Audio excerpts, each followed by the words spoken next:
مجھے کسی طرح بچا لو۔ اور میں نے شدت سے روتے ہوئے اس کے سینے پہ سر رکھ دیا۔ میرے پاس دعاؤں کے علاوہ کچھ نہیں تھا۔ وہ میری زندگی میں سکون بھرا آخری دن تھا۔ اس کے بعد میں نے ایک بار بھی سکون نہیں دیکھا۔ اس روز کے بعد فاروق دن بدن گرتا چلا گیا۔ بیماری نے اس کے ذہن پر بھی گہرا اثر چھوڑا اور وہ باتوں کو سمجھنے میں ناکام ہو جاتا۔ درمیان میں گزرنے والے 20 دن فاروق کو اندر سے کھا گئے۔ میرے پاس اتنے پیسے نہیں تھے کہ کسی بڑے ہسپتال میں لے جاتی۔ ڈاکٹر نے بھی جواب دے دیا تھا، لیکن اس کے باوجود میں نے اپنا معمولی زیور بیچ دیا۔ لیکن قسمت نے پھر بھی میرا ساتھ نہ دیا۔ جب اس سیاہ دن کا آغاز ہوا اور فاروق کو ہم سے چھین لیا گیا، فاروق کی آنکھیں موندتے ہی جیسے میں کڑی دھوپ میں کھڑی تھی، جہاں سے کوئی بھی واضح راستہ مجھے نظر نہیں آ رہا تھا۔ پہلے پہل چند دن لوگوں نے ہمدردی کا اظہار کیا۔ میرے سر سے چھت اور بچوں کا سائبان چھن گیا۔ میرے سسرال والوں نے رخ موڑ لیا۔ اس روز مجھے یقین ہوا کہ 100 رشتے مل کر بھی باپ کی کمی کو پورا نہیں کر سکتے۔ جس روز فاروق کو دفنا دیا گیا، میرے بچوں کی سرپرستی کے لیے موجود سارے رشتے اپنی موت آپ مر گئے اور یہ ہماری بربادی کا آغاز تھا۔ میں عزت دار خاتون تھی، صرف 32 سال کی عمر میں بیوگی کی چادر اوڑھ کر کہاں جاتی۔ گھر میں بچوں کو قرآن مجید پڑھانا شروع کیا۔ میں نے سوچا کہ اس راستے پر نکلوں گی، شاید میرا بھی دل سنبھل جائے۔ بچے ابھی بہت چھوٹے تھے۔ وہ مجھ سے اکثر ہی پوچھتے کہ بابا کہاں چلے گئے ہیں، اور میں نرمی سے انہیں اپنی آغوش میں چھپا لیتی۔ اب انہیں کیا بتاتی کہ ان کا باپ اس جہان میں چلا گیا ہے جہاں سے کسی نے واپس آنا سیکھا ہی نہیں۔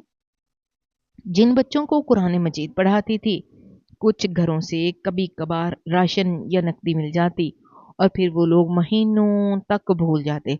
کچھ مہینوں کے اندر اندر ہی گھر میں فاقوں کی نوبت آ گئی۔ مجھے اور کوئی راستہ نظر نہیں آ رہا تھا۔ نہ جانے لوگ اپنے ارد گرد موجود سفید پوش گھرانوں کو کیوں بھول جاتے ہیں، حالانکہ انہیں بھی زندگی جینے کا مکمل حق ہوتا ہے۔ وہ عزت دار لوگ کسی کے سامنے ہاتھ نہیں پھیلا سکتے، لیکن ان کی بے بسی انہیں اندر ہی اندر کھا جاتی ہے۔ بے بسی کا یہ عالم تھا کہ میرے اپنے بچے کتنے دن ہی بھوکے رہتے۔ تنگ آ کر میں نے اپنے بھائیوں سے مدد مانگنی شروع کی اور اپنے جیٹ سے بھی التجا کی کہ وہ میری مدد کریں۔ 2-3 بار میرے بھائیوں نے میری مدد کی اور پھر غفلت برتنا شروع کر دی۔ میرے التجا کرنے پر میرے جیٹھ نے بھی ہمارا حال جاننے کی کوشش شروع کی، لیکن میری جیٹھانی کا اعتراض تھا۔ وہ جیٹھ پر شک کرنے لگی۔ ایک روز اس نے مجھے خود ہی گھر میں آ کر ذلیل کرنا شروع کر دیا اور یہ کہتے ہوئے مجھے بے عزت کر دیا کہ میں اس کے شوہر سے دور رہوں۔ اپنا شوہر کھانے کے بعد اب میں کسی اور کے شوہر پر ڈورے ڈال رہی ہوں۔ اس نے مجھے کہہ دیا کہ ہم نے تمہارے بچوں کا ذمہ نہیں لے رکھا۔ خدا کے لیے بھابی، ایسا کچھ نہیں ہے، میں ایسی عورت نہیں ہوں۔ مجھ پر شک مت کریں، مجھے حالات نے مجبور کر دیا اور میں نے بھائی صاحب کو بچوں کی مدد کرنے کے لیے کہا۔ اس کے علاوہ میرا اور کوئی ارادہ نہیں تھا، لیکن جیٹھانی کا غصہ کسی صورت بھی کم نہیں ہو رہا تھا۔ میں اچھی طرح جانتی تھی کہ تمہاری معصومیت کے ناٹک کو تم اپنی حد میں رہنا سیکھو۔ خدا تم پر یہ وقت لے کر آیا ہے تو عزت کے ساتھ گزارو۔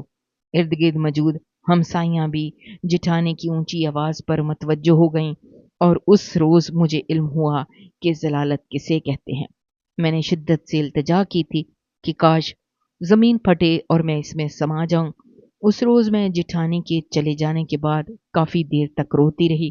میں نے خدا سے شکوہ نہیں کیا تھا، لیکن میرا دل دکھ سے بھرا ہوا تھا۔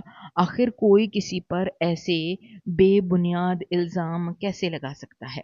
جیٹھانی کو اس بات کا ڈر تھا کہ میرا جیٹھ مجھ سے نکاح کر کے اس کی حق تلفی کرے گا، حالانکہ میرا ایسا کوئی ارادہ نہیں تھا، نہ ہی میں فاروق کی جگہ کسی اور کو دے سکتی تھی۔ میں بس یہی چاہتی تھی کہ میرے بچوں کی ذمہ داری کوئی اٹھا لے، تاکہ میرے بچے میرے سامنے بھوک سے مر نہ جائیں۔ وہ لوگ سارا سارا دن میرے گھر میں محفلیں جماتے آج ہم سے کنارہ کر گئے۔ بچے مسلسل اسی ضد پر قائم تھے کہ انہیں کپڑے بنا کر دوں۔ بالآخر تنگ آ کر میں نے فاروق کا ایک قمیض ادھیڑ دیا اور اسے سلائی کر کے ریحان کے کپڑے بنانے لگی۔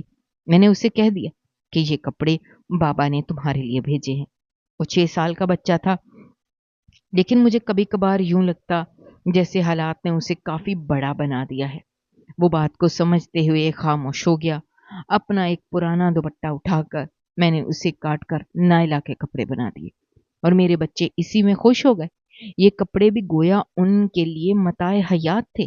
وہ بے پناہ خوش تھے کہ ان کے عید کے لیے نئے کپڑے بن گئے، جبکہ ان کی خوشی سے چمکتے ہوئے چہرے میں حیرت سے دیکھتی رہی۔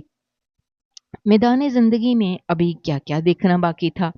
مجھے اس بات کا تو سکون تھا کہ کپڑوں کی مشکل کو میں نے حل کر لیا، لیکن میں یہ نہیں جانتی تھی کہ عید کے روز انہیں گوشت کہاں سے لا کر کھلاؤں گی۔ مجھے امید تھی کہ خدا کوئی نہ کوئی راستہ نکال دیں گے۔ قربانی کے گوشت کا یہی مقصد ہوتا ہے کہ اسے غریبوں میں بانٹ کر انہیں بھی اپنی خوشی میں شامل کیا جائے، تو لوگ ہمیں ہرگز نہیں بھولیں گے۔ میں نم آنکھوں سے مسکراتے ہوئے یہی سوچ رہی تھی۔ عید کی آمد کے ساتھ ساتھ ہی دل کی دھڑکن اور بے تابی بڑھنے لگی تھی۔ میں اچھی طرح جانتی تھی کہ میرے معصوم بچوں کی ضد مجھے نڈھال کر دے گی، اور ایسا ہی ہوا۔ عید کی صبح میں نے انہیں سلائی کیے ہوئے کپڑے نہلا کر دھلا کر پہنا دیے۔ میں منتظر رہی کہ اس روز میرے بھائی میرے گھر آئیں گے، میرا حال احوال جانیں گے، یا میرے قریبی رشتہ داروں میں سے کوئی میرے بچوں سے پوچھنے ضرور آئے گا کہ ان کی باپ کے بغیر عید کیسی گزر رہی ہے۔ لیکن یہ میری خام خیالی تھی۔ دوپہر ہونے کو آئی تھی، لیکن میرے گھر کا چولہا نہیں جلا تھا۔ بے تابی سے میں بار بار دروازے کی جانب نظریں اٹھا کر دیکھتی اور میری نظریں مایوس ہو کر واپس لوٹ آتی۔ ارد گرد سے بھی کسی گھر نے ہمیں پوچھا تک نہیں۔ میں جانتی تھی کہ آج کل یہ رواج کافی زور پکڑ چکا ہے کہ لوگ زیادہ تر گوشت اپنے لیے رکھ لیتے ہیں، اور جو حصہ غریبوں میں بانٹنے کے لیے مخصوص ہوتا ہے وہ حصہ مانگنے والیوں کو دے دیا کرتے۔ ان کا مقصد بس گوشت تقسیم کرنا ہوتا ہے۔ انہیں اس بات سے کوئی مطلب نہیں کہ کون حقدار ہے یا نہیں، بس ان کے گھروں سے مخصوص حصہ چلا جانا چاہیے، اور وہ لوگ جو مانگ کر گوشت کا ایک انبار اکٹھا کر لیتے ہیں، وہ سب کچھ انہی کے ہاتھوں میں آتا ہے، اور ہم جیسے لوگ خالی ہاتھ رہ جاتے ہیں۔ ریحان بار بار میرے قریب آ کر یہی پوچھ رہا تھا، امی گوشت کب آئے گا، کب ہمارے لیے گوشت بنائیں گی؟ اور میں بس اس کا معصوم چہرہ دیکھتی رہ گئی۔ میرا دل شدت سے دعا کر رہا تھا کہ کوئی حل نکل آئے اور میرے بچے بھی عید کے دن عید منا لیں، لیکن ایسا کوئی حل نظر نہیں آ رہا تھا۔ گھر میں پڑے ہوئے آٹے کو گوندھ کر میں نے انہیں روٹی تو بنا کر دے دی، لیکن انہوں نے مجھ سے ضد لگا لی کہ بابا نے گوشت کیوں نہیں بھیجا؟ آپ نے کہا تھا بابا ہمارے لیے گوشت بھیجیں گے، کب آئے گا گوشت؟ ریحان مسلسل مجھے دیکھتے ہوئے رو رہا تھا، اور اس کی دیکھا دیکھی نائلہ بھی رو رہی تھی۔ میں نے انہیں پیار سے سمجھانا چاہا، بالآخر تنگ آ کر ریحان کے منہ پر ایک تھپڑ دے مارا۔ نائلہ کو ڈانٹتے ہوئے میں نے خاموش کروا دیا۔ میرے بچوں نے ایک نوالہ بھی اپنے حلق سے نہیں اتارا تھا، اور ان کی یہ حالت دیکھ کر میرا دل کٹتا جا رہا تھا۔ میں نے ان سے وعدہ کیا تھا کہ عید کے روز گوشت بنا کر دوں گی۔ بےتابی سے میں کتنی بار گلی تک دیکھ آئی، لیکن گلی میں زرق برق لباس پہنے لوگ اپنے رشتہ داروں کے ہاں دعوتوں پر جا رہے تھے۔ میں حسرت بھری نگاہوں سے ان کے ہاتھوں میں موجود گوشت کو دیکھتے ہوئے واپس پلٹ آئی۔ ایسا نہیں تھا کہ میری نظر کسی کے رزق پر تھی۔ ایک ماں ہونے کی حیثیت سے مجھے یہ درد اندر سے کھائے جا رہا تھا کہ میرے بچے آج بھی بھوکے ہیں۔ مجھے ان کی تکلیف کا اندازہ تھا۔ نائلہ رو رو کر سو گئی، جبکہ ریحان ابھی بھی اوندے منہ پڑا رو رہا تھا۔ اس کے پاس جاتے ہوئے میں نے نرمی سے اس کا سر اپنی گود میں رکھ لیا۔ میرا بچہ، اپنی امی کو معاف کر دو۔ پتہ نہیں اللہ میاں نے ابھی تک گوشت کیوں نہیں بھیجا۔ میں نے ان سے دعا کی تھی کہ میرے بچوں کے لیے گوشت بھیجیں۔ اس نے پرسوچ نظروں سے مجھے دیکھا، کافی دیر دیکھتا رہا۔ امی، اللہ آپ کی دعائیں نہیں سنتے؟ بابا تو ان کے پاس ہیں، وہ انہیں کیوں نہیں کہتے کہ وہ ہمارے لیے گوشت بھیجا کریں؟ میں نے نرمی سے اس کے ماتھے پر اپنے لب رکھ دیے۔ میرا بچہ، اللہ نے ان لوگوں کو حکم دیا ہے جو لوگ قربانی کرتے ہیں کہ وہ قربانی کا گوشت آپ جیسے معصوم بچوں تک پہنچائیں۔ آپ ان سے دعا کریں، وہ ضرور آپ کی دعا کو قبول کریں گے۔ اسے گود میں لے کر میں کافی دیر اس کا سر سہلاتی رہی اور تب تک وہ آنکھیں موند کر گہری نیند میں چلا گیا۔ میری آنکھیں ساون کی طرح برس رہی تھیں۔ فاروق گاؤں میں موجود بڑے زمینداروں کے پاس مزدوری کیا کرتا تھا اور قریشی صاحب اس وقت اس کا اچھا خاصا خیال رکھتے تھے۔ فاروق ان سے کافی خوش اور مطمئن تھا۔ مجھے یقین تھا کہ قریشی صاحب اس کی وفات کے بعد بھی اس کے بچوں کا خیال رکھیں گے، لیکن نہ جانے کیوں انہوں نے ابھی تک خیال نہیں آیا تھا۔ میرے پاس امید کا ایک ہی سرا تھا، قریشی صاحب۔ میں اگر ان کے گھر جا کر ان سے التجا کرتی تو مجھے امید تھی کہ وہ ضرور میری مدد کریں گے۔ اس میں کوئی حرج نہیں ہے، میں ان سے بھیک نہیں مانگوں گی۔ ان کی قربانی میں اللہ نے ہم جیسے غریبوں کا حصہ رکھا ہے۔ اگر میں ان سے التجا کر کے تھوڑا گوشت لے آتی ہوں، میرے بچوں کی عید ہو جائے گی۔ میں نے سوچتے ہوئے اپنے ذہن میں منصوبہ تو بنا لیا، لیکن میں یہ نہیں جانتی تھی کہ یہ میری زندگی کی سب سے بڑی غلطی ہوگی۔ اپنے بچوں کے ہاتھوں مجبور ہو کر میں نے یہ قدم اٹھانے کا سوچا تھا۔ میں نے آج تک بھیک مانگنا نہیں سیکھا تھا۔ میں نے کسی کے سامنے مجبوری میں بھی ہاتھ نہیں پھیلایا تھا، لیکن آج میں جو کچھ کرنے جا رہی تھی اس کا مقصد صرف اور صرف میرے بچے تھے۔ میں آج کے دن انہیں یوں بلکتا ہوا نہیں دیکھ سکتی تھی۔ یہ عصر کا وقت تھا، موسم کافی گرم تھا، ریحان اور نائلہ دونوں سو چکے تھے۔ میں نے احتیاط سے دونوں کو سلایا اور اپنی چادر لے کر باہر نکل آئی۔ دل تھا کہ عجیب طریقے سے لرز رہا تھا اور قدم چلنے سے انکاری تھے۔ میں نے سوچ لیا تھا کہ قریشی صاحب کے گھر جا کر ان کی بیوی سے بات کروں گی، ان سے التجا کروں گی کہ وہ ہماری کچھ مدد کر دیں۔ بچوں کے اٹھنے سے پہلے پہلے میں جیسے ہی کھانا تیار کر کے ان کے پاس لے جاؤں گی تو ان کی خوشی سے دمکتے ہوئے چہروں کو دیکھوں گی۔ یہ سوچ ہی میرے لیے سکون کا باعث تھی۔ میرے چہرے پر ایک افسردہ سی مسکراہٹ پھیل گئی۔ میں نے دل میں دعا کی کہ خدا کرے ایسا ہی ہو، اور اسی سوچ کے ساتھ میں گھر سے باہر نکل آئی۔ میں نے چادر کو اچھی طرح اپنے ارد گرد لپیٹ لیا۔ میں آج تک بے پردہ ہو کر گھر سے باہر نہیں نکلی تھی۔ میرے قدم اس وقت قریشی صاحب کے گھر کی جانب رواں تھے۔ ذہن میں مسلسل وہ باتیں سوچتی جا رہی تھی جو باتیں میں نے وہاں جا کر دہرانی تھی۔ فاروق نے کہا تھا کہ اسے اپنی موت کا دکھ نہیں ہے، اسے دکھ اس بات کا ہے کہ اس کے بچے اس کے بعد کدھر جائیں گے، اور میں نے روتے ہوئے اس کے ہاتھوں پر ماتھا ٹکا دیا تھا۔ خدا کے لیے کوئی وسیلہ بنائے گا، تم اپنے لیے دعا کرو، ہمیں تم سے بڑھ کر اور کچھ نہیں چاہیے۔ فاروق، میں نے کتنی بار فاروق کو راتوں میں اٹھ کر روتے ہوئے دیکھا تھا، اور اب مجھے سمجھ آ رہی تھی کہ اس کا رونا کس لیے تھا۔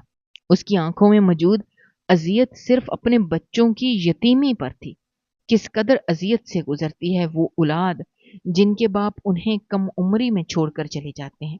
ان لوگوں کے دکھ بہت گہرے ہوتے ہیں جن کے باپ جوانی میں انتقال کر جائیں، انہیں زمانے کی یتیمی اور ستم ظریفی دیکھنا پڑے۔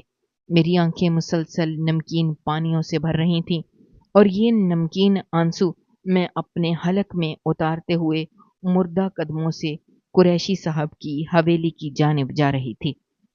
حویلی میں پہنچتے ہی میں نے دھڑکتے ہوئے دل کو سنبھال کر اپنے چہرے کو چھپا لیا۔ اندر جا کر میں نے ملازمہ سے درخواست کی کہ میں بیگم صاحبہ سے ملنا چاہتی ہوں، ان کو بتائیں کہ فاروق کی بیوی آئی ہے، وہ ضرور مجھ سے ملاقات کریں گی۔ جبکہ ملازمہ نے مجھے سر سے پیر تک دیکھا اور اندر چلی گئی۔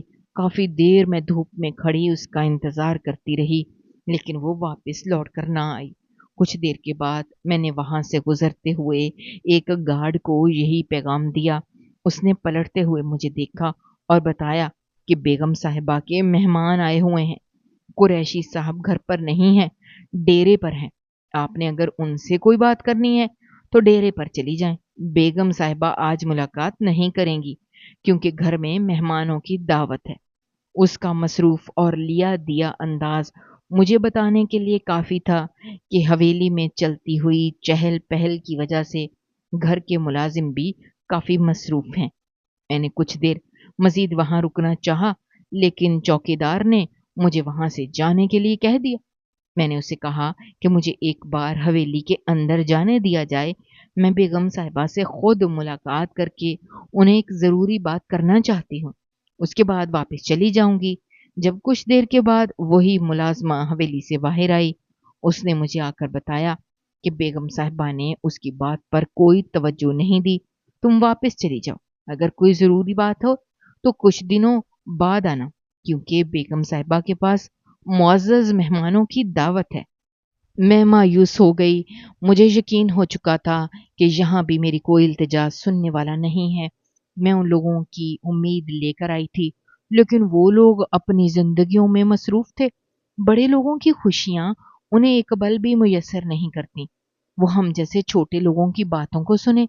دھندلاتی ہوئی آنکھوں سے مایوس قدم اٹھا کر میں حویلی سے واپس پلٹ آئی۔ کیا ہو جاتا اگر بیگم صاحبہ مجھ سے ملاقات کر لیتی؟ اگر انہیں بن بتائے ہی پتہ چل جاتا کہ میں کس سلسلے میں ان کے پاس آئی ہوں، تو وہ میری کچھ مدد کر دیتی۔ تبھی میرے ذہن میں گارڈ کے الفاظ دہرائے گئے، الفاظ گونجے تھے، قریشی صاحب ڈیرے پر ہیں، اگر آپ کو کوئی ضروری کام ہے تو آپ ان سے بات کر لیں۔ قریشی صاحب تقریباً 50-55 سالہ مرد تھے۔ میں نے فاروق کی زندگی میں بھی ان کو ایک بار دیکھا تھا، اور فاروق نے مجھے بتایا تھا کہ وہ اچھے خاصے سلجھے ہوئے انسان ہیں۔ میرے قدم خود بر خود رک گئے، امید کا سرا ایک بار پھر میرے ہاتھ لگ چکا تھا۔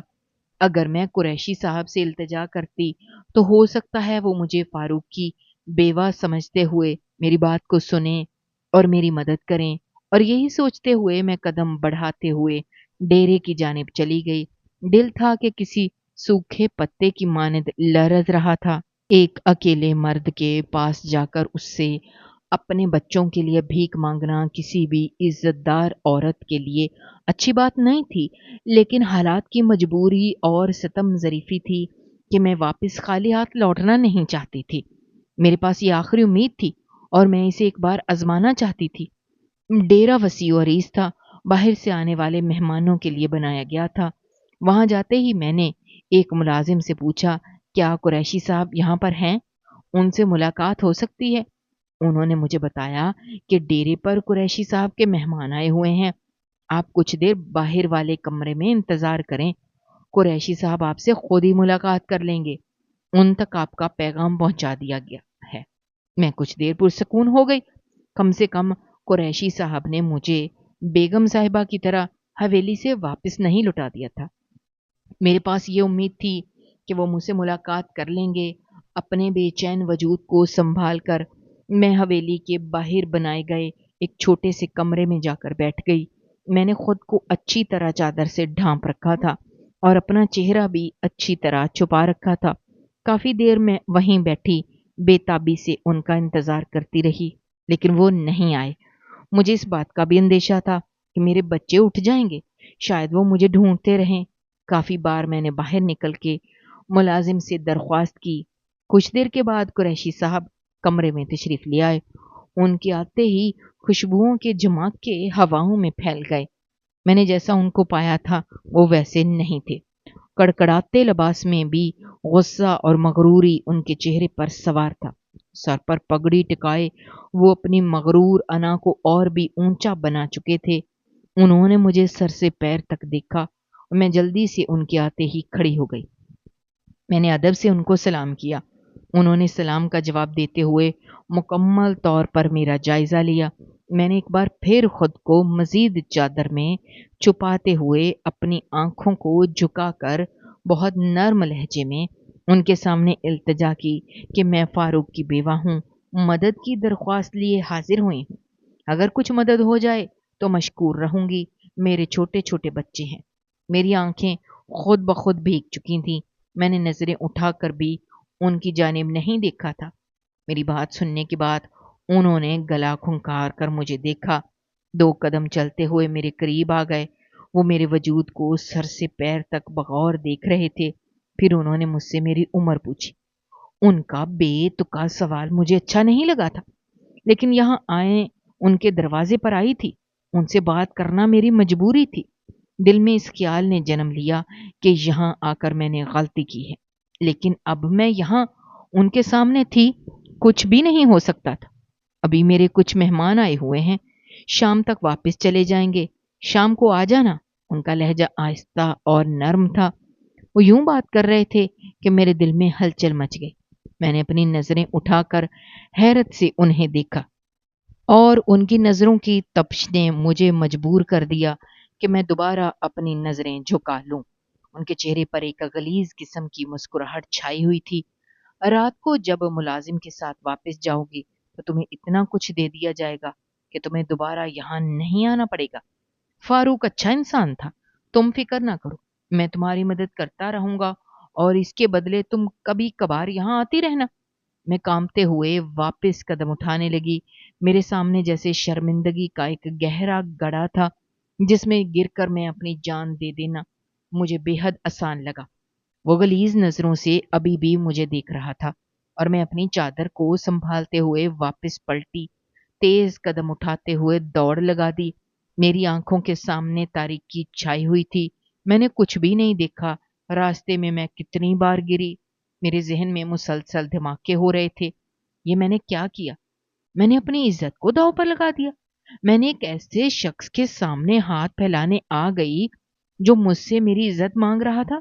اس کے بدلے میں میرے بچوں کے لیے راشن وہ شخص جس کے پاس میرے شوہر نے ایک عرصہ عزت سے کام کیا تھا، کیا وہ اس قابل بھی نہیں تھا کہ اس کی بیوی کی عزت کو حاصل کیے بغیر اس کے بچوں کی کفالت کر دیتا؟ میں نے خدا کے سامنے ہاتھ پھیلانے کے بعد کسی انسان کا سہارا ڈھونڈا، اور اس نے میرے سامنے جو شرط رکھی وہ ناقابل یقین تھی۔ گھر میں داخل ہوتے ہی میں نے کپ کپاتے ہوئے وجود سے دروازے کو کنڈی لگا دی اور دروازے میں بیٹھتی چلی گئی۔ رو رو کر میں بے حال تھی کہ یہ میں نے کیا کر دیا۔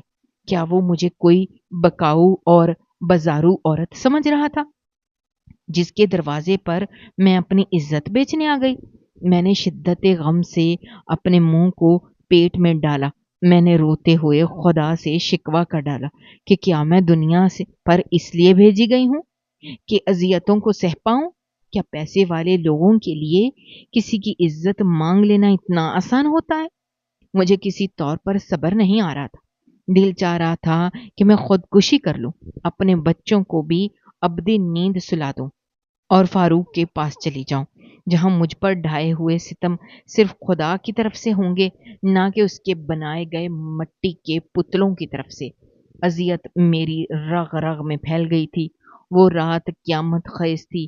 میں پوری رات جائے نماز پر سجدے کی حالت میں روتی رہی۔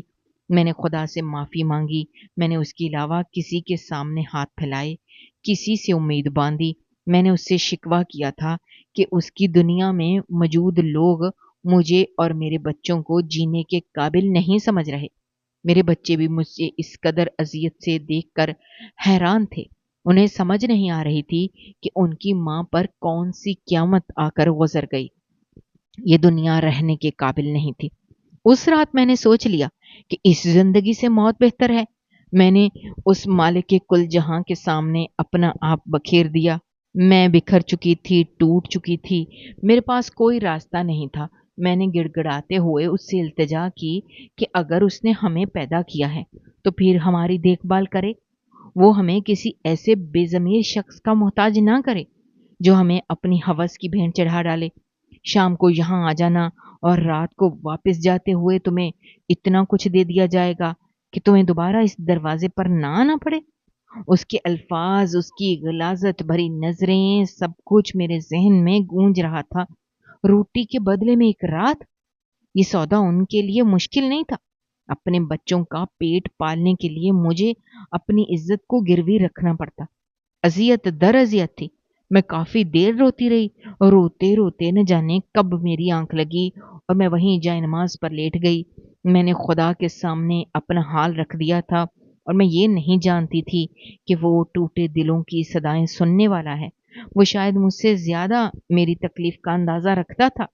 اس کے پاس میرے ایک ایک بہے ہوئے آنسو کا حساب تھا۔ میں نہیں جانتی تھی کہ آنے والی صبح مجھے ایک بار پھر جھنجھوڑ کر رکھ دے گی۔ وہ انسان پر ڈھائے ہوئے ظلم نہیں بھولتا۔ انسان وقتی طور پر اپنے دکھ کا ماتم بناتا ہے اور پھر خود پر آئی ہوئی قیامت کو فراموش کر دیتا ہے، لیکن خدا اسے ایک ایک آنسو کا حساب رکھتا ہے۔ وہ کبھی کچھ بھی نہیں بھولتا۔ وہ ظالم کے ایک ایک ظلم کا حساب رکھتا ہے۔ فجر کے اذان کے ساتھ ہی میری آنکھ کھلی اور اپنے دکھتے ہوئے سر کو تھام کر میں جائے نماز سے اٹھ کھڑی ہوئی۔ وضو بنانے کے بعد میں ایک بار پھر جائے نماز پر آ کر نماز ادا کرنے لگی۔ نماز پڑھنے کے بعد میں نے قرآن مجید اٹھا لیا اور تلاوت کرنے لگی۔ میرے دل میں سکون پھیلتا جا رہا تھا۔ مرنے والوں کا یہ احسان ہوتا ہے کہ وہ اپنے پیچھے چھوڑ جانے والوں کو خدا کے قریب کر جاتے ہیں۔ فاروق کے چلے جانے کے بعد میں ہر درجہ خدا کے قریب ہو چکی تھی۔ میں اپنا ہر حال اس کے سامنے بیان کرتی۔ قرآن مجید پڑھتے ہوئے نہ جانے کیوں میرا دل مطمئن ہو جاتا۔ میں یوں سمجھتی تھی جیسے خدا مجھ سے بات کر رہا ہے، مجھ سے ہم کلام ہوتا ہے۔ میں اکثر اس آیت کو دہراتے ہوئے شدت سے رو پڑتی، تمہارے پروردگار نے نہ تم کو چھوڑا ہے اور نہ ہی تم سے ناراض ہوا ہے۔ اگر اس نے مجھے تھام رکھا ہے تو پھر مجھے کسی اور کو چھوڑ دینے سے کوئی فرق نہیں پڑتا۔ اسی وقت میرے دروازے پر شدت سے دستک ہوئی۔ حیرت سے دل تھامتے ہوئے کھڑی ہو گئی۔ نہ جانے اس وقت یہاں کون آیا تھا۔ ایک عرصہ ہو چکا تھا کسی نے پلٹ کر دروازے پر دستک نہیں دی تھی، اور اتنی صبح کسی کی دستک مجھے عجیب وسوسوں کا شکار کر رہی تھی۔ دروازے کے قریب جا کر میں نے دروازہ کھولا اور تجسس بھرے لہجے میں پوچھا، کون ہے؟ میں نے تجسس بھرے لہجے میں پوچھا جب باہر سے کسی کی آواز سنائی دی، قریشی صاحب کا ملازم ہوں۔ بیگم صاحبہ نے صدقے کا مرغا بھیجا ہے اور صدقے کے بکرے کا گوشت بھی ہے۔ رات قریشی صاحب کو فالج کا اٹیک ہوا ہے اور ان کی جلد صحت یابی کے لیے بیگم صاحبہ نے صدقے کے طور پر یہ سب کچھ بھجوایا ہے۔ وہ درخواست کر رہی ہیں کہ قریشی صاحب کی جلد صحت یابی کے لیے دعا کریں۔ دل، دھڑکن اور سانس سب کچھ تھم چکا تھا۔ میں ساکت نظروں سے ملازم کے ہاتھ میں موجود گوشت کے ڈھیر کو دیکھ رہی تھی۔ کسی نے ہلکی سی سرگوشی میرے دل میں کی اور میں نے اذیت سے آنکھوں کو موند لیا۔ انسان وقتی طور پر جذبات میں آ کر اپنے غم کا ماتم بناتا ہے اور پھر بھول جاتا ہے، لیکن وہ ہرگز نہیں بھولتا۔ اس کے پاس ایک ایک ظلم کا حساب ہوتا ہے۔ اس کے سامنے بہائے گئے آنسو کبھی بے مول نہیں جاتے۔ ناظرین، ہماری آج کی یہ کہانی آپ کو کیسی لگی؟ کمنٹ باکس میں اپنے رائے کا اظہار کرنا مت